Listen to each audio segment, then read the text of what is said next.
अस्सलाम वालेकुम and welcome again in bio for you. आज का जो हमारा टॉपिक है वो है रेस्पिरेशन। और रेस्पिरेशन को हम जो यहाँ पढ़ेंगे वो ह्यूमन के हवाले से। तो रेस्पिरेटरी सिस्टम जो हम डिस्कस करेंगे वो किसका डिस्कस करेंगे, ह्यूमन का रेस्पिरेटरी सिस्टम। तो उसी हवाले से हम इसको डिफ़ाइन भी करेंगे। जो रेस्पिरेशन है that is the exchange of gases between organism and it's environment. तो उसे हम रेस्पिरेशन कहते हैं कॉमनली। और रेस्पिरेशन में क्या है, गैसेस जो हमारे एनवायरनमेंट में मौजूद हैं वो कौन सी हैं, कार्बन डाइऑक्साइड है, वो है नाइट्रोजन, वो है ऑक्सीजन। मेनली यहाँ हम इन पे फोकस नहीं करेंगे, हमारा फोकस ऑक्सीजन के ऊपर है, क्योंकि ये जो दो गैसेस हैं, कार्बन डाइऑक्साइड तो जब हम एक्सहेल करते हैं वो बॉडी से बाहर आ रही होती है। नाइट्रोजन इनर्ट है, इनर्ट मींस बॉडी के साथ उसका कोई रिएक्शन नहीं है, लेकिन ये गैसेस क्या करती हैं, उसमें आर्गन भी है इसके अंदर। तो ये गैसेस क्या करती हैं, एक्सेप्ट ऑक्सीजन का तो रोल हो जाता है अंदर, लेकिन पार्शियल प्रेशर बनाने में ये भी रोल प्ले करती है। तो ये सारी जो गैसेस हैं वो क्या करती हैं जी, वो गैसेस बनाती हैं पार्शियल प्रेशर, जिसकी वजह से हम इनहेल करने के काबिल होते हैं। बाकी जो गैस है ऑक्सीजन, ये हमारी बॉडी के अंदर जाके रिएक्टिव होती है। ये जो आर्गन हो गई, नाइट्रोजन हो गई, कार्बन डाइऑक्साइड हो गई, जो हम इनहेल करते हैं वो बॉडी के अंदर जाके रिएक्शन नहीं करती। कार्बन डाइऑक्साइड तो अंदर से बाहर आ रही होती है। सो हमारा फोकस रेस्पिरेशन में जो गैस है हमारी वो ऑक्सीजन के ऊपर होगा। अब ये जो रेस्पिरेशन हो रही है, एक्सचेंज हो रही है, वो दो तरह से हो रही है, दो लेवल्स पे हो रही है। एक लेवल है ऑर्गेनिज्म का और दूसरा लेवल कौन सा आ जाता है, सेल्स का लेवल आ जाता है। अगर हम ऑर्गेनिज्मिक लेवल के ऊपर इसको डिफ़ाइन करें तो रेस्पिरेशन को, इसको हम क्या कह सकते हैं, और it is also known as the external respiration. External respiration का मतलब कि ये ऑर्गेनिज्म और एनवायरनमेंट के बीच में हो रही है। और जो सेलुलर लेवल पे हो रही है उसको हम क्या कहते हैं, that is known as the internal respiration. और ये जो रेस्पिरेशन है जिसको हम कहते हैं एक्सटर्नल रेस्पिरेशन, तो एक्सटर्नल केस में क्या हो रहा है, बॉडी जब हम इनहेल करते हैं, इनहेल करके जो हम गैसेस लेके जाते हैं बॉडी के अंदर, सो हमने इनहेल किया, ऑक्सीजन बॉडी के अंदर चली जाती है। और कहाँ चली जाती है जी, लंग्स में। लंग्स में जिसका जो फाइनल पार्ट होता है वो क्या होता है, एल्वियोलाई होती है। तो एल्वियोलाई में वो गैस इनहेल होकर चली जाती है। सो एल्वियोलाई के अंदर इसका रिटर्न, ये इसका पाथ आ जाता है जो कि एनवायरनमेंट से हम इन्हें इनहेल किया, इसको हम कह देते हैं जी कि this is for example the environment. तो एनवायरनमेंट से हमने इसको क्या किया जी, इनहेल किया। तो एनवायरनमेंट से जब हम इसको इनहेल करते हैं, लंग्स में पहुंचती है। लंग्स में पहुंचने के बाद जो ऑक्सीजन है वो कहाँ चली जाती है, oxygen enters into the blood. और एल्वियोलाई के अंदर ब्लड से क्या चीज़ आ जाती है, ब्लड के अंदर जो एल्वियोलाई के अंदर आ जाती है दैट इज़ कार्बन डाइऑक्साइड। तो कार्बन डाइऑक्साइड जो एल्वियोलाई के अंदर आती है, लंग्स के अंदर आती है, वो लंग्स से बाहर कहाँ चली जाती है, वो एनवायरनमेंट के अंदर चली जाती है। तो यहाँ आपने देखा कि जो एक्सटर्नल रेस्पिरेशन हो रही है वो लंग्स में एल्वियोलाई, सो बाहर एनवायरनमेंट से कहाँ चली जाती है, इनटू द लंग्स। और लंग्स से फिर जो गैस है वो बाहर चली जाती है। अंदर जाने वाली जो गैस है दैट इज़ ऑक्सीजन, और जो बाहर आने वाली गैस है that is the carbon dioxide. That is why it is the exchange. Exchange क्या मतलब कि हमने इनहेल ऑक्सीजन किया और हमने उसके साथ जो रिटर्न किया एक्सहेल के दौरान वो कार्बन डाइऑक्साइड था। That is why it is the exchange of gases. तो हमने ऑक्सीजन के बदले में कार्बन डाइऑक्साइड को एक्सचेंज कर लिया। बॉडी ने इनहेल ऑक्सीजन को कर लिया और बाहर जो रिटर्न किया एनवायरनमेंट में एक्सहेल किया, that is the carbon dioxide. So यहाँ आपने देखा कि ब्लड के अंदर ऑक्सीजन का जाना दैट इज़ समथिंग एल्स, वो इंटरनल रेस्पिरेशन का आगे पार्ट बन जाएगा। लेकिन यहाँ एल्वियोलाई के अंदर जो मूवमेंट हो रही है एनवायरनमेंट से एल्वियोलाई और एल्वियोलाई से बाहर, that is the external respiration, that is at the level of organism. Cells इसमें इन्वॉल्व नहीं है, जस्ट लंग्स भरे हैं और भरने के बाद कार्बन डाइऑक्साइड को हमने एक्सहेल कर दिया। So that is the external respiration. अगर आप इंटरनल रेस्पिरेशन को देखें तो इंटरनल रेस्पिरेशन क्या हो जाती है, internal means at the level of cell. अब सेल के लेवल पर रेस्पिरेशन किस तरह से होगी, दिस इज़ द बाउंड्री। इसको आप कह लें कि ये लंग्स की बाउंड्री है, एल्वियोलाई की बाउंड्री है। हमने बाहर से ऑक्सीजन को इनटेक किया और यहाँ से हमने बाहर जो भेज दी that is the carbon dioxide. So यहाँ से जो ऑक्सीजन के बदले में हमने कार्बन डाइऑक्साइड को बाहर भेज दिया। So this is the inhale and this is the exhale. यहाँ से जो ऑक्सीजन था वो कहाँ चली जाती है, ऑक्सीजन चली जाती है किसके अंदर, ब्लड के अंदर। और ब्लड से क्या चीज़ चली जाती है बाहर, कार्बन डाइऑक्साइड लंग्स में, और लंग्स से फिर बाहर चली जाती है। So this is the part of external respiration. और इंटरनल अब यहाँ पे आ जाती है। अब ये जो ब्लड है ये कहाँ से आ रहा होता है, हार्ट से आ रहा होता है। हार्ट से कौन सा ब्लड आ रहा होता है, हार्ट से ब्लड आता है डीऑक्सीजनेटेड। कौन सा ब्लड है जी, हार्ट से पंप होके डीऑक्सीजनेटेड जो ब्लड है वो आ जाता है हमारे लंग्स के अंदर। उस डीऑक्सीजनेटेड ब्लड के अंदर क्या चीज़ मिल जाती है? ऑक्सीजन मिल जाता है। ऑक्सीजन के मिलने के बाद ये जो ब्लड है ये क्या हो जाता है जी? This blood is now oxygenated, means उसके अंदर ऑक्सीजन शामिल हो चुका है। ये oxygenated blood again returns to the heart, और जब वो हार्ट के पास जाता है, हार्ट उसको पंप करता है इन होल बॉडी। हार्ट की पंपिंग से वो कहाँ चला जाता है? बॉडी के अंदर चला जाता है। और जब बॉडी में चला जाता है तो बॉडी का जो टर्मिनल एंड है, जैसे बॉडी मिल के बनी हुई है, ऑब्वियसली वो क्या चीज़ें हैं? These are the cells. जब ये सेल्स के पास चला जाता है ब्लड अब सेल्स के अंदर भी आपको पता है ऑक्सीजन की वहाँ नीड है सेल्स के अंदर। जब सेल्स के पास ये बॉडी से सेल्स की तरफ जाता है ये ब्लड, तो असल में ये क्या चीज़ें डिलीवर कर रहा होता है? ये एक तो ऑक्सीजन डिलीवर कर रहा होता है, दूसरी ब्लड के अंदर आपको पता है फूड मौजूद होता है जो कि स्टमक से एंटर होता है ब्लड के अंदर, और फिर वो भी हार्ट के अंदर ही जाता है और हार्ट से लंग्स की तरफ जाता है। और फिर तो जो फूड हम खा रहे होते हैं और जो ऑक्सीजन हमें नेल करते हैं वो दोनों चीज़ें ब्लड में शामिल होती हैं, और फिर ब्लड पंप होता है थ्रू हार्ट और वो जाता है बॉडी के अंदर और सेल्स के पास जाता है। अब लेट्स से कि ये एक सेल है और इस सेल के अंदर पहुंच चुका है ब्लड। अब ब्लड ने वहाँ डिलीवर करना है क्या चीज़? चूँकि ब्लड आपको पता है इट्स अ ट्रांसपोर्ट सिस्टम, तो ब्लड वहाँ पे क्या चीज़ डिलीवर करता है? ब्लड वहाँ पे फूड डिलीवर करता है और साथ साथ में ऑक्सीजन डिलीवर करता है।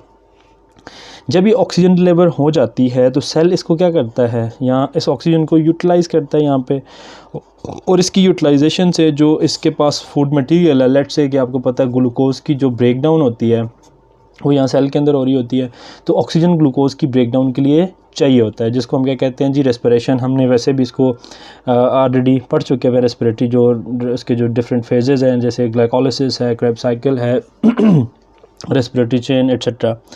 तो ऑक्सीजन यहाँ पे यूटिलाइज़ हो गई। जब सेल यूटिलाइज़ करता है ऑक्सीजन को, तो इन रिटर्न सेल प्रोड्यूस क्या करता है? रेस्पिरेशन से कार्बन डाइऑक्साइड प्रोड्यूस करता है।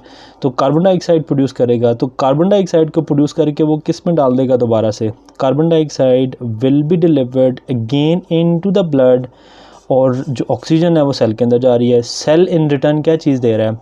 कार्बन डाइऑक्साइड दे रहा है। ये सेम जो प्रोसेस है जो हमने एक्सटर्नल के हवाले से पढ़ा था, और वो कौन सा था? एक्सचेंज किसका?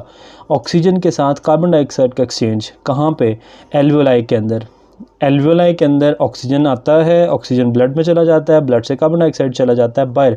सो ऑक्सीजन के बदले कार्बन डाइऑक्साइड एल्वियोलाई के अंदर चला जाता है, जिसको बॉडी एक्सेल कर देती है इनटू द एनवायरनमेंट, और ऑक्सीजन को from the environment we take into our lungs. जब ये ऑक्सीजन यहाँ सेल के अंदर, सो सेम प्रोसेस ये एक्सटर्नल लेवल पे हो रहा है, इसमें कोई ब्लड इन्वॉल्व नहीं था, इसमें कोई सेल्स इन्वॉल्व नहीं थे, सिर्फ एक्सचेंज हो रहा था एल्वियोलाई के अंदर। यहाँ जो एक्सचेंज हो रहा है वो किसके बीच में हो रहा है? Between cell and the blood. This is the cell, और सेल और ब्लड के बीच में एक्सचेंज हो रहा है। एक्सचेंज किस चीज़ का हो रहा है? Again exchange is between oxygen and carbon dioxide. Oxygen is taken into the cell and carbon dioxide is return into the blood, और ये ब्लड दोबारा से कहाँ पहुँचेगा? ये ब्लड फिर हार्ट इसको कलेक्ट करेगा, हार्ट से ये वाला ब्लड कहाँ चला जाएगा? लंग्स के अंदर, और फिर लंग्स से इस कार्बन डाइऑक्साइड को ये क्या कर देगा? बाहर डिलीवर कर देगा। सो जो एक्सचेंज यहाँ ऑर्गेनिज्मिक लेवल पे कार्बन डाइऑक्साइड का हो रहा है, असल में वो कार्बन डाइऑक्साइड कहाँ से आ रहा है? वो सेल से आ रहा है। सो सेल में भी एक्सचेंज होता है ऑक्सीजन और कार्बन डाइऑक्साइड का, और वही एक्सचेंज कहाँ पे हो रहा होता है? Into the lungs, in the lungs. So that is the internal respiration जो कि यहाँ पे हो रही है।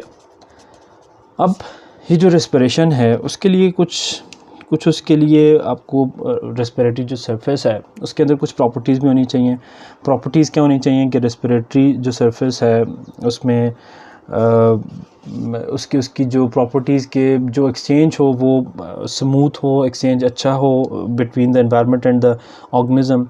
तो उसके लिए कुछ उसमें प्रॉपर्टीज़ होनी चाहिए, और वो प्रॉपर्टीज़ हम कहते हैं जी कि properties of respiratory surface.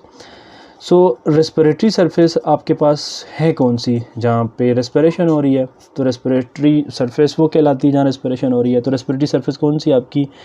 Again lungs में अगर मैं एंड पोर्शन बनाऊँ इसका, तो दिस इज़ द एल्वियोलाई, और उसके जो पास से गुजर रही होती है चीज़ वो क्या है जी? That is the blood. अब आप देखें ब्लड, ये जो वॉल है this is the wall of the alveoli, membrane of the alveoli. So यहाँ पे कौन से सेल्स आ जाते हैं? These are the epithelial cells of the alveoli. और ये जो एपिथेलियल सेल्स आ जाते हैं, यहाँ से जो ऑक्सीजन है वो एंटर होती है किस में, इनटू द ब्लड। अगली मेम्ब्रेन कौन सी क्रॉस करती है, वो ये वाली मेम्ब्रेन क्रॉस करती है। ये कौन सी मेम्ब्रेन आ जाती है, this is the membrane of the, this is the endothelium of the blood vessel, so membrane of the blood vessel. अब ये आपकी रेस्पिरेटरी सरफेस आ जाती है, जहाँ से एयर ने जो ऑक्सीजन है उसने क्रॉस करके अंदर जाना है, और ऑक्सीजन के साथ जहाँ से जो बाहर जो चीज़ आ रही है that is the carbon dioxide. So ये रेस्पिरेटरी सरफेस है। तो ये जो वॉल है एल्वियोलाई की, और ये जो वॉल आ जाती है इसकी, membrane of the epi, membrane of the blood vessel. इन दोनों को हम क्या कहते हैं जी, एल्वियोलाई की मेम्ब्रेन, इनको हम कहते हैं this is the respiratory membrane, respiratory membrane. और रेस्पिरेटरी मेम्ब्रेन बिकॉज यहाँ से रेस्पिरेशन हो रही है, एक्सचेंज हो रहा है गैसेस का बॉडी और एनवायरनमेंट के बीच में। अब यहाँ इसकी कुछ प्रॉपर्टीज़ होनी चाहिए। प्रॉपर्टीज़ क्या होना चाहिए, सबसे पहले तो आप देखें ये जो आपको एल्वियोलाई की वॉल नज़र आ रही है, ये भी 1 सेल थिक है और ये भी 1 सेल थिक आ जाती है। इट मीन्स इसकी थिकनेस बहुत ज़्यादा नहीं है। तो रेस्पिरेटरी सरफेस की जो पहली प्रॉपर्टी है वो क्या है जी, रेस्पिरेटरी सरफेस बहुत ज़्यादा थिन होनी चाहिए, जिससे जो एक्सचेंज है गैसेस का वो इजीली हो सके। जितनी वॉल अगर थिक होगी तो एक्सचेंज क्या होगा, मुश्किल हो जाएगा, गैसेस को पेनिट्रेट करने में प्रॉब्लम होगा। जितनी थिन वॉल होगी उतना इजीली क्या करेगा जी, यहाँ से गैसेस यहाँ से डिफ्यूज़ कर सकती हैं, करती हैं इनटू द ब्लड। और अगर आप यहाँ एल्वियोलाई की यहाँ पे वॉल देखें तो इसकी जो ये क्या कहते हैं, कितना थिन है एल्वियोलाई, तो आप देखें इसको तो 0.2 to 2.5 माइक्रोमीटर इस ये थिन है एल्वियोलाई का जो एपिथेलियल सेल्स आ जाते हैं। तो इतनी बारीक हैं कि इसमें से इजीली जो ऑक्सीजन है वो मूव करके अंदर चली जाती है, और कार्बन डाइऑक्साइड फिर यहाँ से निकल के बाहर आ जाती है। Similar is the case with the blood vessels, वो भी इतनी बारीक हैं कि उसमें से एक्सचेंज इजीली हो जाता है। सो पहली प्रॉपर्टी इसकी आ जाती है। दूसरी प्रॉपर्टी इसकी कौन सी है जी, ये मॉइस्ट होनी चाहिए, फिर परमिएबिलिटी इसके अंदर होनी चाहिए। परमिएबल, ऑब्वियसली परमिएबल नहीं है तो फिर गैसेस को कैसे अलाउ करेगी, तो इसकी परमिएबिलिटी होनी चाहिए। मॉइस्चर होना चाहिए इसके अंदर ताकि gases easily in out move कर सकें। फिर इसका जो सरफेस एरिया है वो क्या होना चाहिए, उसका सरफेस एरिया लार्ज होना चाहिए। सो लार्ज सरफेस एरिया वो बना देते हैं लंग्स। लार्ज सरफेस एरिया किस तरह से बन जाता है कि इसके जो एल्वियोलाइज हैं वो बहुत ज़्यादा हैं लंग्स के अंदर, देयर आर 2 लंग्स, और फिर लंग्स के अंदर उनके डिवीजन होते होते जो एल्वियोलाई हैं वो बहुत ज़्यादा हो जाते हैं। उन एल्वियोलाई का एरिया इतना ज़्यादा हो जाता है कि गैसेस इजीली हमारी रिक्वायरमेंट जो होती है वो पूरी हो जाती है। तो जितना सरफेस एरिया ज़्यादा होगा, जितने एल्वियोलाई ज़्यादा होंगे, उतना क्या होगा जी रेस्पिरेशन ज़्यादा होगा। एल्वियोलाई की जगह पे अगर हम सिंपल एक फॉर एग्ज़ाम्पल आप ये देखें कि एल्वियोलाई है, फॉर एग्ज़ाम्पल ये मैं एक एल्वियोलाई का क्लस्टर बना देता हूँ। इसमें एल्वियोलाई में शो कर रहा हूँ, देयर आर 3 एल्वियोलाई जो कि यहाँ पे मैंने शो किए हुए हैं। तो 1 2 3 4 एल्वियोलाई हो गए। अब इनकी मेम्ब्रेन, ये भी एक मेम्ब्रेन आ जाती है पूरी एल्वियोलाई की, ये एक मेम्ब्रेन आ जाती है, फिर दूसरी मेम्ब्रेन इसकी ये आ जाती है, 3rd 4th। अब ये सरफेस एरिया ज़्यादा है, यहाँ से सरफेस एरिया स्टार्ट होता है, ये भी सरफेस एरिया, ये भी सरफेस है, यहाँ से भी एक्सचेंज हो रहा है, यहाँ से भी एक्सचेंज हो रहा है, यहाँ से भी हो रहा है, यहाँ से भी। तो ये सारी सरफेसेस इसकी जहाँ से एक्सचेंज हो रहा है। तो अगर ये एल्वियोलाई ना होते तो इसकी जगह पे अगर हम ऑल्टरनेट इसका बनाएं, तो अगर इसकी जगह पे जस्ट एक इतना बड़ा एक एल्वियोलाई की जगह, क्लस्टर की जगह पे जस्ट ये सिंगल बैलून टाइप एक चीज़ होती, एक बड़ा एल्वियोलाई होता इस क्लस्टर की जगह पे, तो अब उसका सरफेस एरिया क्या हो जाता, कम हो जाता। अब सरफेस यहाँ ये सरफेस है जिससे एक्सचेंज होगा। इसके इंटरनल जो पाउचेस बने हुए हैं, ये पाउचेस 2D आपको नज़र आ रहे हैं, ये 3D पाउच होगा जिसके अंदर एक पाउच बड़ा हो गया, और उसकी जगह पे अगर ये जो 4 यहाँ पे मैंने पाउचेस शो किए हुए हैं उनकी जगह पे अगर एक सिंगल पाउच होता तो उसकी जो सरफेस होती वो कम हो जाती। इस एक पाउच को आप खोल के ऐसे सीधा करें उसकी सरफेस, और ये जो पाउच बड़ा है उसको अगर आप सीधा करें तो इसका जो एरिया होगा वो क्या हो जाएगा, वो एरिया ज़्यादा हो जाएगा। तो जितना ज़्यादा एरिया होगा उतना रेस्पिरेशन भी क्या होगी, ज़्यादा होगी। सो रेस्पिरेटरी जो सरफेस है उसका एरिया ज़्यादा होने से आपकी जो गैसेस का एक्सचेंज है वो भी क्या हो जाएगा, ज़्यादा हो जाएगा। ये भी उसकी क्या होनी चाहिए जी, प्रॉपर्टी होनी चाहिए। फिर जो ऑक्सीजन है वो कहाँ जाती है, ऑक्सीजन जाती है ब्लड के अंदर। तो इट मीन्स कि ऑक्सीजन यहाँ पे कंटिन्यूस ब्लड सप्लाई होनी चाहिए। जो गैस इंटर होती है बॉडी के अंदर, तो एंटर होने के बाद वो कहाँ चली जाए। ये ऑक्सीजन है, यहाँ से ब्लड के अंदर आती है, तो ये ब्लड कंटिन्यूसली मूव कर रहा होता है। ये ब्लड जो ऑक्सीजन ले रहा होता है वो कंटिन्यूसली मूव करके ट्रांसपोर्ट होकर जाता रहता है टूवर्ड्स हार्ट। तो नया फ्रेश ब्लड आता रहता है यहाँ से। तो ऑक्सीजन यहाँ पे आती है, जिस ब्लड के अंदर ऑक्सीजन शामिल हो जाती है वो ब्लड आगे चला जाता है, और जो फ्रेश ब्लड यहाँ से आ रहा होता है फिर उसके अंदर ऑक्सीजन। तो आप देख रहे हैं एक कंटिन्यूस, जिस ब्लड के अंदर ऑक्सीजन आ जाती है वो ब्लड आगे चला जाता है, और फिर फ्रेश ब्लड आता है जिसके अंदर ऑक्सीजन नहीं होती। इट मीन्स डीऑक्सीजनेटेड ब्लड आता है, उसके अंदर ऑक्सीजन शामिल हो जाती है और वो ब्लड आगे चला जाता है टूवर्ड्स हार्ट। तो इसमें जो ऑक्सीजन एंटर हो रही है वो कंटिन्यूसली आगे से ट्रांसपोर्ट भी हो रही है। तो यहाँ पे एक ग्रेडियंट भी बना हुआ है, मींस कि ऑक्सीजन आ रही है और जिस ब्लड में वो शामिल हो रही है उसमें ऑक्सीजन नहीं है, और जब वो शामिल हो जाती है ब्लड के अंदर तो वो ब्लड आगे चला जाता है।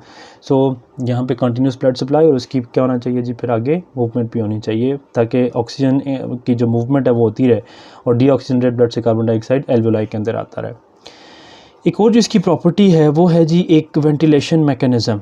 वेंटिलेशन मैकेनिज़्म होना चाहिए उसके अंदर, तो वेंटिलेशन होनी चाहिए। वेंटिलेशन को मैं नेक्स्ट लेक्चर में डिस्कस करूंगा, इसकी जो प्रॉपर्टी है, साथ में मैं आपको उसकी जो इसकी डेफिनेशन है वो भी बताऊंगा, और उसके बारे में थोड़ी सी डिटेल भी आपको बताऊंगा ताकि वेंटिलेशन का जो मैकेनिज़्म है वो आपको क्लियर हो जाए।